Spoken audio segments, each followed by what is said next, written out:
예, 말씀의 점을 읽어봅시다. 시작. 진리의 말씀이다. 예, 진리의 말씀이라는 것은 하나님의 말씀은 틀림이 없다. 그래서 이것을 한문으로 무흠하다. 하나님의 말씀에 흠이 없다. 그 말씀은 완전하다. 하나님의 말씀이 완전한 것은 하나님의 완전하심에 대해서 표현하는 겁니다. 하나님이 완전하시기 때문에 그분의 말씀도 완전하다라는 거죠. 예, 하나님 완전하시니까 하나님은 틀림이 없으니까 우리가 보기에 때로는 악한 것들이 잘 되고 악한 자들이 잘 되고 선한 자들이 가난하게 살고 이런 것들이 옳지 않은 거 아니냐. 왜 착하게 사는 사람들이 가난해야 되고 믿음으로 사는 사람들이 고난을 당해야 되냐 이렇게 생각할 수 있지만 하나님은 분명하시고 완전하시다라는 거죠. 우리가 그것을 보기에 당장 지금 이 초점에 지금 이 잠깐의 시간 속에서 보기 때문에 그것이 다인 줄 알지만 하나님은 반드시 악한 자에게 악으로 갚으시고 그 죄를 갚으시고 선한 자에게 선으로 갚으실 줄 믿습니다. 자, 본문의 말씀 보겠습니다. 야고보서 1장 9절에 낮은 형제는 자기의 높음을 자랑하고 있습니다.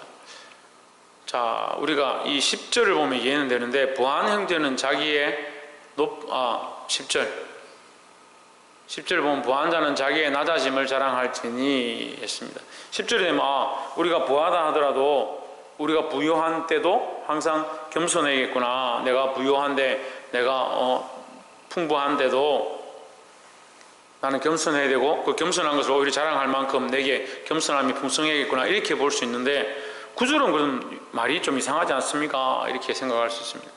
9절 다시 보시면 낮은 형제는 자기의 높음을 자랑하고 있는데 낮은 형제가 왜 높으느냐? 우리가 낮은 줄 알면 하나님 우리를 존귀하게 여겨주시는 겁니다.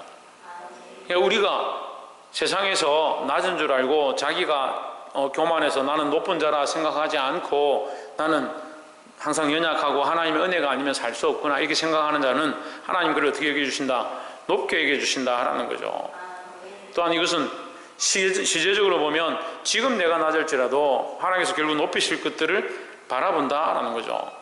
그러니까 뭘 자랑합니까? 나의 어떠함을 자랑하는 것이 아니고 하나님께서 우리를 높이실 것들을 자랑하는 겁니다. 그러니까 이 세상의 원리와 다른 겁니다. 정말 낮은 자들은 하나님께서 자기를 높이실 것들을 생각하고 하나님은 자기를 귀히 여겨주시는 줄 아니까 하나님 우리를 사랑하시는 줄 아니까 그걸 자랑하는 거죠. 그런데 세상 사람들 뭘 자랑합니까?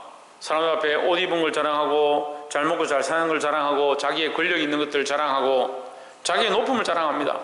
근데 그 높음은 하나님 보시기에 높음이 전혀 아니다라는 거죠. 그래서 하나님 앞에서 하나님께서 높이실 것들을 자랑하시기를 주의 이름으로 축복합니다. 10절에 부한 형제는 자기의 낮아짐을 자랑할지니 했습니다. 낮아짐을 자랑할지니 우리가 부하다 할지라도 항상 뭐 해야 되냐? 낮아지려고 해야 된다. 겸손하려고 해야 된다. 박창준 말하고 겸손하려고 해야 된다는 겁니다. 그리고 우리의 자랑은요 높음이 아닙니다. 우리의 자랑은 부함이 아닙니다.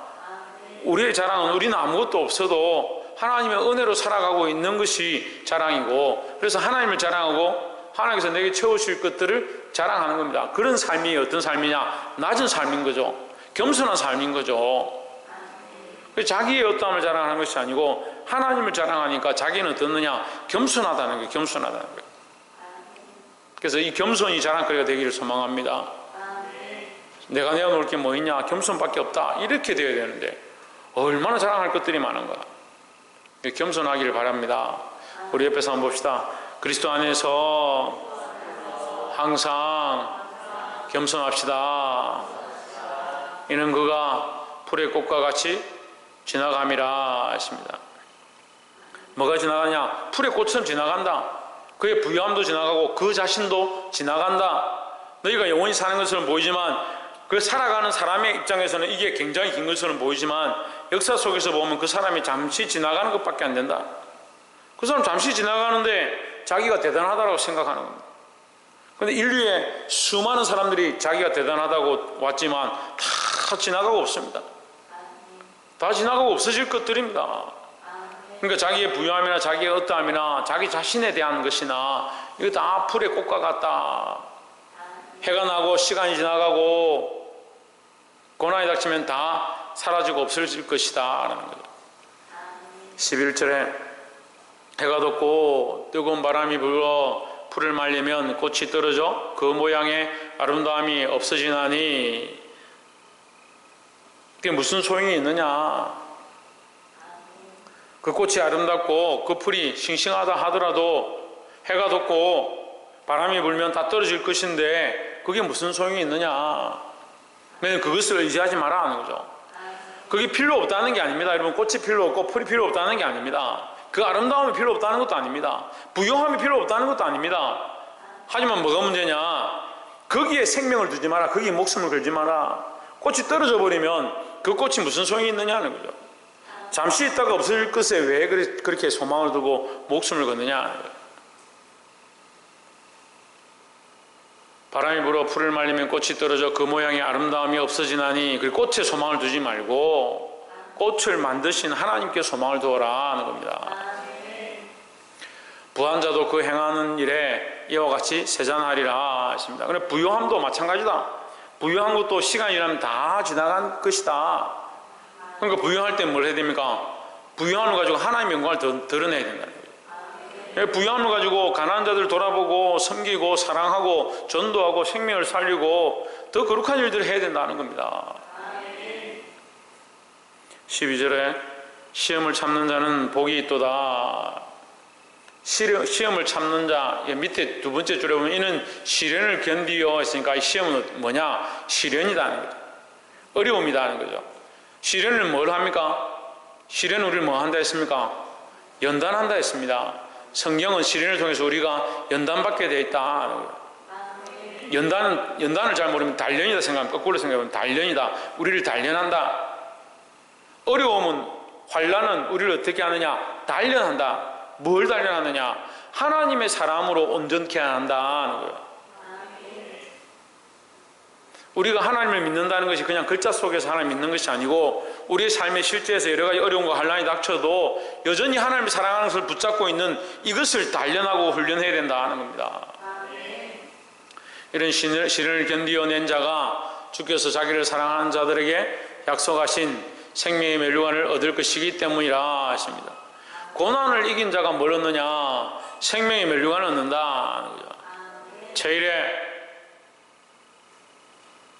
고난을 이겨낸 자가 뭘 얻는다? 생명의 멸류관을 얻는다. 성경이 생명의 멸류관을 얻는 자는 충성된 자라고 했는데 생명의 멸류관을 얻는 자는 예수 그리스도를 믿는 사람이라 했는데 고난을 이겨낸 자가 왜 생명의 멸류관을 얻느냐? 우리가 처음에 지난주에 했습니다. 믿음의 첫 번째 단계에서 믿음은 뭐가 필요하다? 인내가 필요하다. 믿음의 연속이 인내다는 거죠. 믿음을 가지고 있었는데 시간이 지나서 믿음이 없다. 그러면 이건 잠시 있다가 없어진 믿음이죠. 믿음이 있다는 말은 이걸 계속 가지고 있다는 겁니다.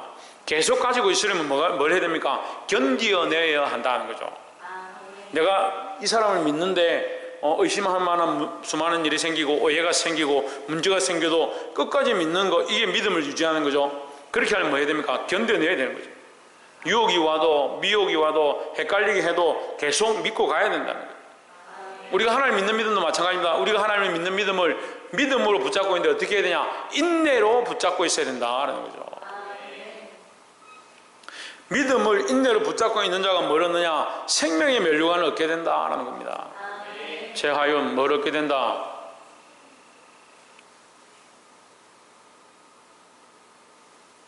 최원영 뭘 얻게 된다? 생명의 멸류관을 얻게 된다라는 거죠.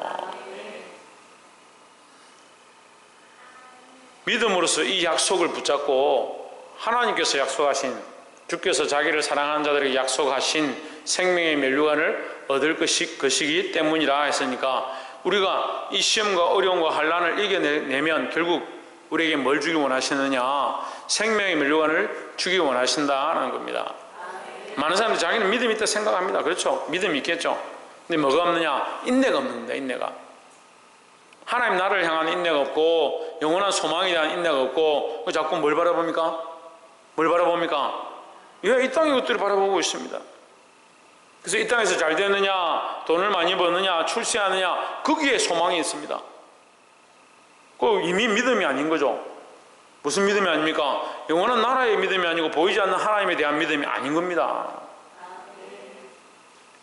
13절에 사람이 시험을 받을 때 내가 하나님께 시험을 받는다 하지 말지니 했습니다.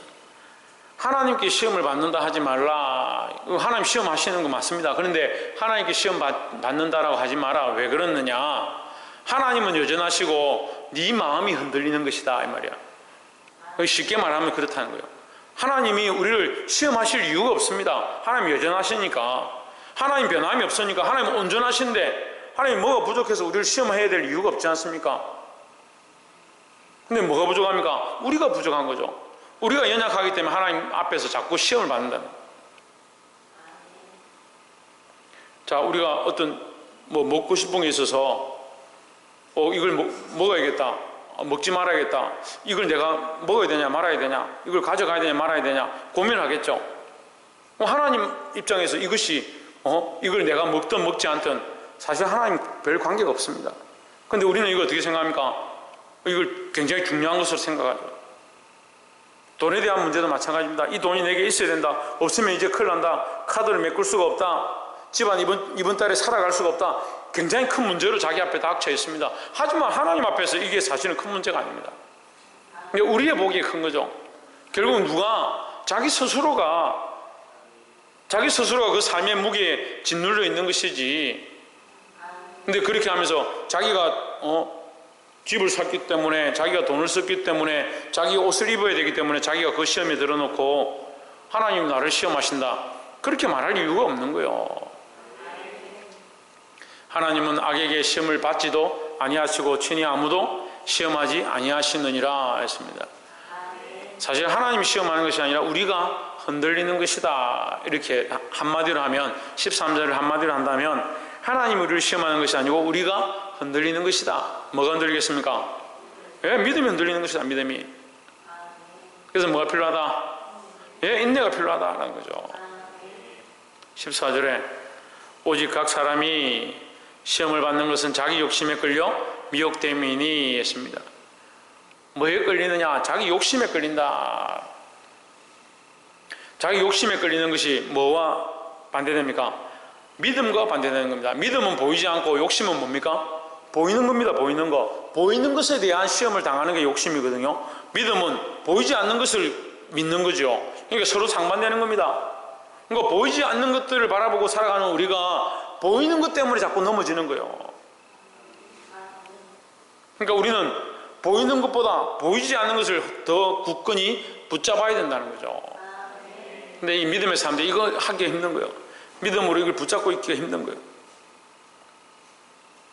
그러니까 믿음으로 살아간다는 사람들도 당장 먹고 살기 힘들고 자기 눈앞에 어려운 일들이 닥치면 하나님보다 그 일에 쫓겨서 떠날 때가 많이 있다는 거예요. 보게 되길 소망합니다. 15절에 욕심이 잉태한 즉 했습니다. 잉태는 시작된단 말이에요. 시작된다. 욕심이 들어오기 시작하면 이 말이죠. 욕심이 생기기 시작하면, 잉태란 말을 생긴다 이렇게 하면 더 우리가 이해하기 쉽습니다. 욕심이 생기기 시작하면 뭘 만들어내느냐? 죄를 꼭 범한다는 거예요. 욕심이 들어오니까, 욕심이 생기기 시작하니까 저거 보니까 맛있겠다, 저거 입으면 좋겠다, 저 남자하고 사귀면 좋겠다, 저 여자는 참 예뻐 보인다, 저 돈이 내 거면 좋겠다, 이렇게 욕심이 들어온다는 거죠. 욕심이 들어오는 것 자체가 죄는 아니에요. 욕심은 우리가 원래 본능이 있기 때문에 욕심은 들어와요. 욕심이 들어오고 의심이 들어옵니다. 근데 문제는 뭡니까? 우리가 거기에 굴복하는 게 문제예요. 선악과를 보고 궁금해할 수 있습니다. 그런데 따먹는 것이 문제고, 우리가 죄의 것들에 대한 유혹을 받을 수 있습니다. 거기 가서 굴복하는 게 문제다라는 거죠. 사람이 우리 마음속에 있는 여러 가지 본능, 의식주에 대한 것, 육체에 대한 것, 그러한 것들을 다 죄로 여기면 우리가 할 수 있는 게 없습니다. 그럼 숨도 안 쉬고 가만히 있어요. 이따가 죽어야 돼요. 근데 우리 안에 생겨나는 것 때문에 그 죄는 아니에요. 우리가 음식을 먹고 싶다 해서 음식을 먹고 싶은 이 본능이 생겼으니까 이거 욕심이다. 음식에 대한 이 욕심이다. 안 된다. 먹지 말아야겠다. 그럼 죽어야죠. 이 욕심이 들어온 것 자체가 죄는 아닙니다. 근데 욕심을 따라서 그게 시작되어서 뭘 합니까? 죄를 낳고 있으니까. 욕심을 따라 뭐 넘어가느냐? 죄로 넘어가는 거죠. 우리가 욕심이 들어온다 하더라도 그것을 내 몸을 위하여, 건강을 위해서 제대로 먹고 나를 관리하고 먹어야 될 때 먹고, 여러분 음식 먹는 것도 잘 관리해야 됩니다. 이 탐심에 빠지면 안 돼요. 성적인 관계도 부부 안에서 거룩하게 잘 해야지, 이 자꾸 다른 것들, 세상의 방법대로 가는 것들, 지금 TV나 이 매스미디어 보면요, 얼마나 엉망진창입니까? 이 불륜이나 가서 다른 사람들하고 같이 자고 즐기는 것들을 아무렇지도 않게 생각하는 거예요. 이미 그들은 욕심의 단계를 넘어서서 죄를 펑펑펑 낳고 있습니다. 그러면서도 그게 죄인 줄 모르는 거죠. 제가 장성하면 제가 점점점 장성해서 뭐가 되냐?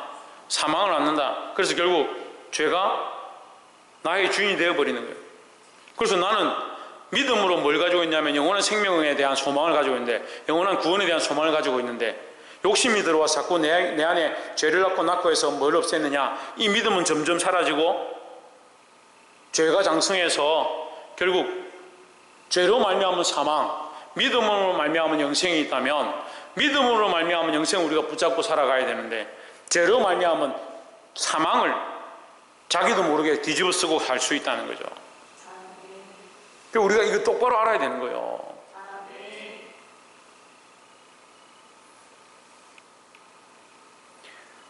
보게 되길 소망합니다. 때로는 이런 말씀들을 가르치면 그럼 우리가 아무것도 입지 말아야 되느냐? 입어야죠. 왜 안 입어야 됩니까? 아무것도 먹지 말아야 먹어야죠. 왜 먹지 말아야 됩니까? 결혼하고 시집장가가 가지 말아야 가야 됩니다. 하지만 하나님이 정하신 이 법들을 넘어가지 말라는 거죠. 지혜롭게 하라는 거죠. 근데 그것이 잉태되어서 욕심이 잉태한 즉 죄를 낳고 이 죄로 연결되지 않도록 우리가 잘 관리해야 된다는 거죠. 16절에 내 사랑하는 형제들아 속지 말라. 여러분 속지 마십시오. 이거 잘 속습니다. 이걸 해야 될지 저걸 해야 될지 자꾸 속습니다. 그래서 어떤 사람들은 이렇게 한다고 내가 지옥 백성 되겠냐? 내가 좀 내 마음대로 좀 산다고 해서 지옥에 가겠냐? 아니 예수 믿으면 천국 간다 했으니까 이거 좀 이렇게 한다고 해서 내가 지옥 가겠냐? 예수 믿는데 어떻게 그렇게 사느냐? 때로는 우리가 미혹에 넘어져서 시험에 들기도 하고 죄에 빠지기도 하지만 우리가 이 믿음을 똑바로 붙잡고 있으면 다시 돌아오게 돼 있다는 거죠. 속지 마시기 바랍니다. 그래서 마귀는 많은 자다, 속이는 자다, 마귀는 속이는 자다, 강명의 청사로까지 변정하는 겁니다. 그래서 이것이 맞는 것처럼 참 이제 심각합니다. 심각해. 제가 계속 설교할 때마다 한국교회가 참 심각합니다 이런 얘기를 하니까 저는 정말 대단한 사람처럼 보일지 모르겠지만 저도 부족하고, 근데 정말 안타까운 한국교회가 너무 지금 썩었어요.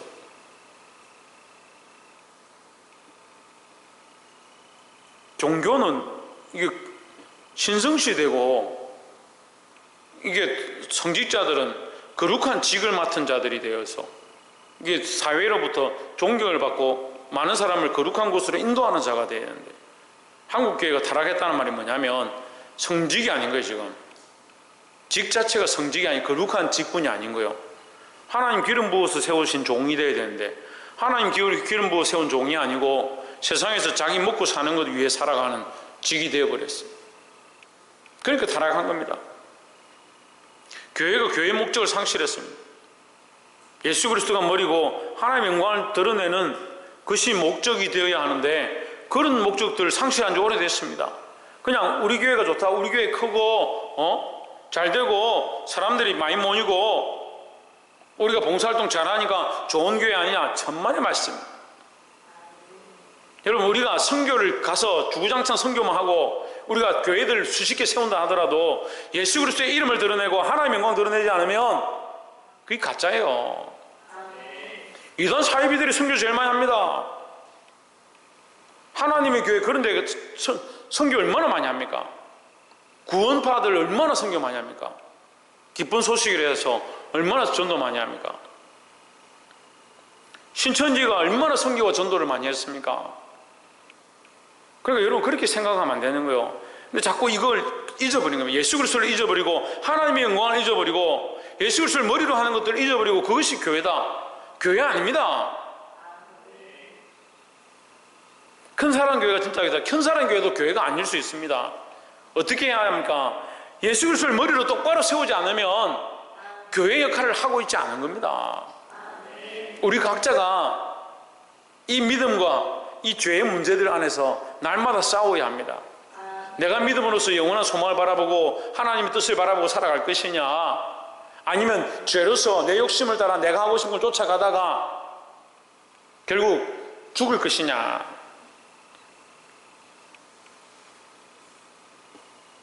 보게 되길 소망합니다. 그래서 속인다는 거예요. 믿음으로 살아도 죽지 않느냐? 죽지요. 하나님 우리에게 뭐가 있습니까?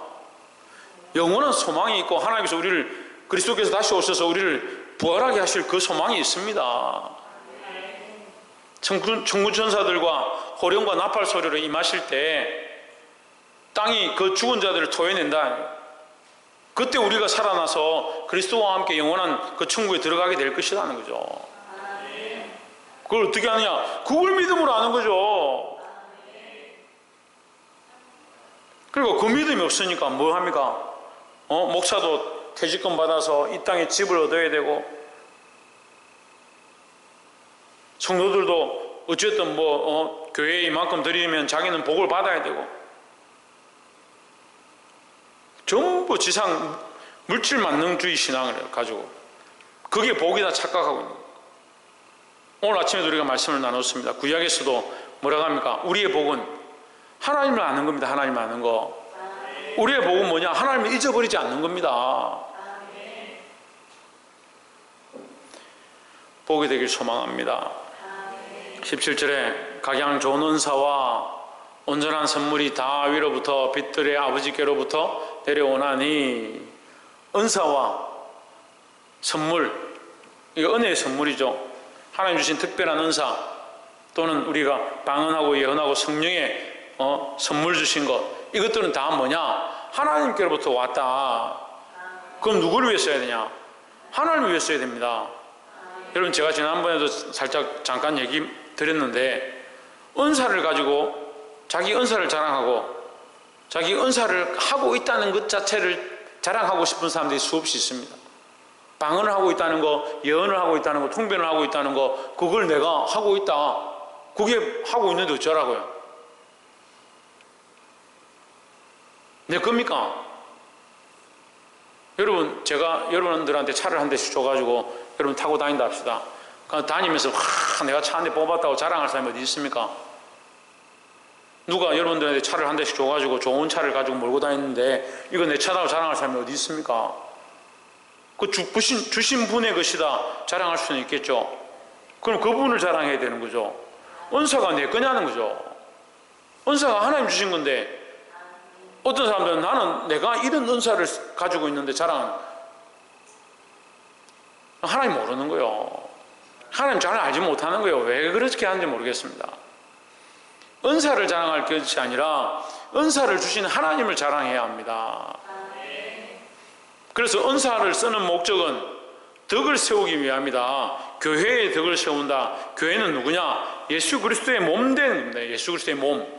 그러면 예수 그리스도의 영광을 드러내고 예수 그리스도의 덕을 끼치고 하나님의 아름다운 덕을 선전하는데 교회가 이 은사를 써야 된다라는 거죠. 근데 많은 은사를 가진 사람들이 뭐였었냐? 자기가 기도해서 응답 받는 거. 저 사람이 김 집사 남편이 지금 바람 피고 있다. 정신 차리고 더 기도해라. 그런데 은사를 씁니다. 뭘 하고 있는지 모르겠어요. 성경은 분명합니다. 우리가 그것을 분명한 목적들을 모르고 사용하고 있고 분명한 목적들을 모르고 그렇게 해석해서 문제지, 하나님이 우리에게 주신 목적도 분명하고 써야 될 방법도 분명하고 어떻게 행해야 될지 분명하게 말씀하고 있습니다.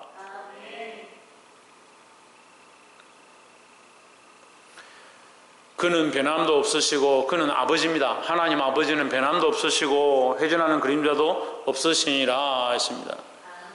변함이 없다. 어제나 오늘의 영혼도 동일하시다. 구약 때도 하나님 여전히 사랑이시고 지금도 사랑이시고 앞으로도 그 사랑을 이루어 가실 것이다.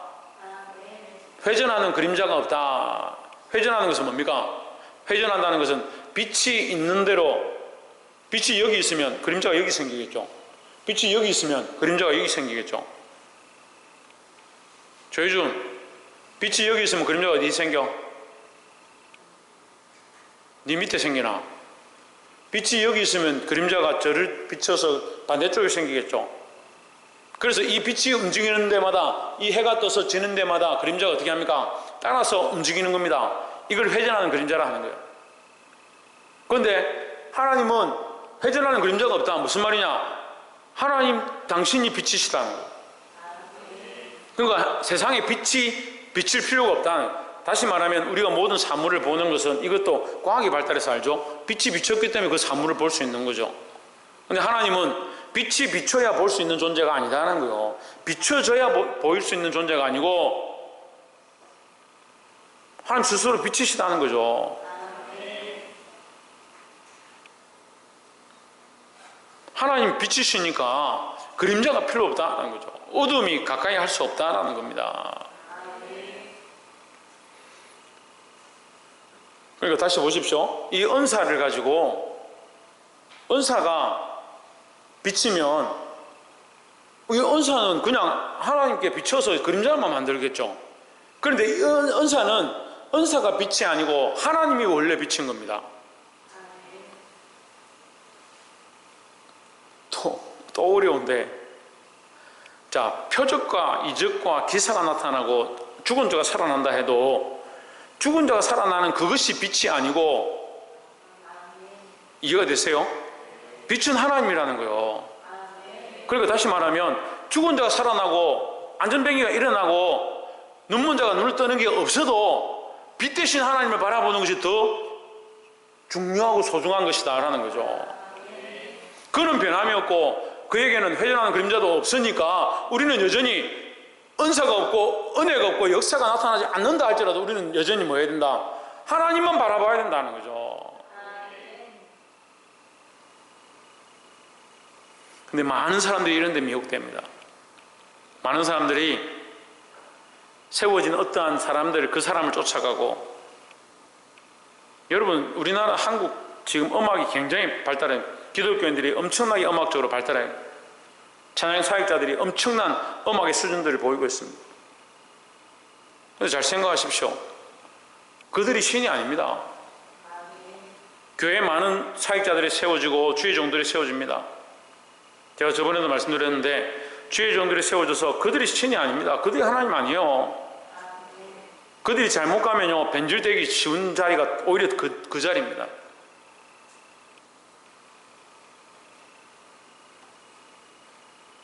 우리나라에 그렇게 시끄럽게 하고 작년에 얼마나 나라를 들썩거리게 했던 그 목자라는 사람들이 변질돼 가지고 나라에 그런 큰 피해를 입히고, 그렇게 하면서도 온전히 해결하지는 않습니다. 그러니까 사람을 따라가는 게 아니에요. 어떤 사람이 기적을 보이면 그 기적을 쫓아가는, 기적을 따라갈 게 아닙니다. 교회를 따라갈 것도 아니고, 그러니까 자꾸 뭡니까? 세상의 영광과 부귀와 눈에 보이는 것들과 이 세상의 욕심을 쫓아가고 가다 보니까 하나님이 주신 은사와 은혜의 선물조차도 뭐로 여기냐? 세상의 피조물로 바꿔버리는 거예요. 아닙니다. 이것은 하나님을 바라보라고, 하나님을 더 의지하라고 주시는 겁니다. 참 빛은 누구시냐? 하나님밖에 없다라는 거죠. 18절에 그가 그 조물 중에, 피조물 중에 우리로 한 천 열매가 되게 하시려고 자기의 뜻을 따라 진리의 말씀을 우리를 낳으셨느니라 하십니다. 우리로 한천 열매가 되게 하시려고, 한천 열매라는 것은 예수님을 믿고 구원을 얻는 열매다. 근데 왜 한천 열매냐? 우리 각자는 한 사람밖에 없으니까. 진우가 예수 믿고 구원받았습니다 하면 진우가 한 사람밖에 없는 거지. 그렇잖아요. 진우가 1, 2, 3, 4, 진우-1, 진우-2, 진우-3이 있어가지고 진우가 구원을 받았는데 진우-1이 다음 주에 구원을 받을 겁니다. 그렇게 되는 게 아니잖아요. 우리는 세상에 한 명밖에 없는 겁니다. 그러니까 우리는 각자 하나님 앞에서 누가? 내가 각자 하나님 앞에서 첫 열매가, 구원의 첫 열매가 되기 원하신다는 거죠. 그것을 위하여 우리를 낳으셨다, 우리를 창조하셨다 이 말이에요. 18절에 이 말씀 하고 마치겠습니다. 자기의 뜻을 따라 진리의 말씀으로 우리를 낳으셨느니라 했습니다. 누구의 뜻을 따라? 하나님의 뜻을 따라. 하나님의 뜻은 아까 뭐라 했습니까? 사랑과 구원이라 했죠. 사랑이라 그랬죠. 하나님의 뜻은 결국 그 사랑으로 우리를 구원하시는 데 있다라는 겁니다. 그러니까 우리는 뭘 따라가야 됩니까? 하나님 뜻을 따라가야 되는데 하나님 뜻이 어디 나와 있습니까? 말씀에 있는 거죠. 그 말씀으로 우리를 낳았으니까 우리는 말씀을 따라가면 되는 겁니다. 하나님 자기의 뜻을 따라 진리의 말씀으로 우리를 낳았으니까 우리는 말씀을 따라 사는 것이 구원을 얻는 비결이다라는 겁니다. 이 말씀은 또한 누구를 가리키냐? 예수 그리스도를 가리킵니다. 그러니까 예수 그리스도를 따라가고 그 말씀을 따라가는 것이 참 사는 방법이다라는 겁니다. 사랑하는 성도 여러분, 많은 사람들이 빛이 아닌 것을 빛인 것으로 착각하고 세상의 피조물들을 참 진리인 것처럼 착각하고 우리를 살리지 못할 이적과 기적을, 그 은사들을 생명의 근원처럼 착각하고 살아가는데 우리는 하나님께로부터 왔다는 사실을 기억하고 원래 근본 빛 대신 하나님께로 돌아가야 하고 그 하나님을 믿어야 하고 예수 그리스도를 의지해야 될 줄 믿습니다. 다른 것들을 의지했던 모든 생각들을 내려놓고 예수 그리스도만 바라보고 하나님만 온전히 믿고 승리할 수 있는 저와 여러분 되시기를 주의 이름으로 축원합니다. 기도하겠습니다.